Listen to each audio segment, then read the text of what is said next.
বিষয়টা কি? বিষয় গত এক সপ্তাহ ধরে দেখছি আমরা এখানে ব্রিজ সংস্কারের কাজ চলছে।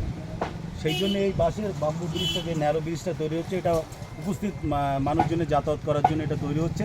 এবং এই পুরনো কাঠের ব্রিজটা মানে সংস্কারের কাজ চলছে, হবে, এখনও শুরু হয়নি। জিনিসপত্র অলরেডি পড়ে আছে, পড়ে নিয়ে এসছে, তো সেইগুলো দিয়ে কাজ শুরু হবে।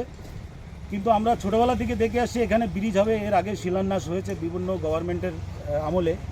তো আমাদের স্থানীয় আমরা ব্যক্তি হিসেবে আমাদের একটাই দাবি, আমাদের এখানে একটা কংক্রিটের ব্রিজের, কারণ আমাদের এখানে নিকটবর্তী গোবরডাঙ্গা রেলওয়ে স্টেশন আছে, হসপিটাল আছে, বনগাঁ হসপিটাল আছে। একটা রুগীকে রাত্রেবেলা নিয়ে যেতে হলে অনেক অসুবিধার সম্মুখীন করতে হয়।